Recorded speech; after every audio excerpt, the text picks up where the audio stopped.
Myth or fact? Inverse fair value gaps. Let's test how inverse fair value gaps performed over the course of last week. I know it's a small sample size, but backtest for yourself after. We'll test this on the 5-minute time frame starting on Monday's price action. All right, we have our first iFVG on the week. This is a good inverse because we have a liquidity sweep right here. It is a singular gap, just one. We have good TTT, the time to take is just one candle. And we have a good internal high to target. Your entry is the close of the inverse candle. Stop loss goes below the lowest low that taps into the fair value gap. And we target our internal high.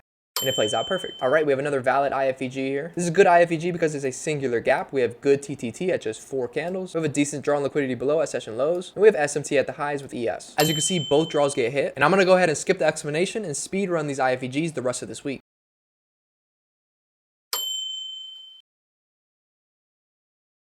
We'll skip the overnight session and go to New York session. I want to point out real quick, in instances like this where our draw on liquidity is obviously relative equal lows, you can do two things: go break even into this and target session lows, or go for a better risk reward by just waiting for a better fill, maybe on the retest of the cyst. For the sake of the video, I'll just enter on the close and go break even into relative equal lows and then target session lows. All right, we hit break even. We'll skip overnight and go to Wednesday.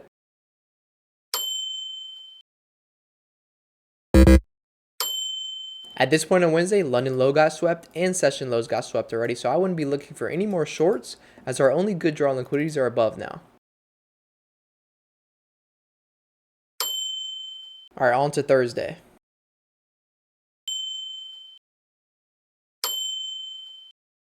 All right, nothing else on Thursday. Let's go to Friday. This is literally our first 5-minute iFVG on Friday, but I wouldn't take this because we swept these internal highs already on this candle. All right, and that's every decent iFVG I saw last week. And I wouldn't have taken half of these given the draw on liquidity, the risk reward, or the market context. And yet, even still, if you took all of these, you would still be positive this week. So backtest it for yourself. And my result is it's a fact.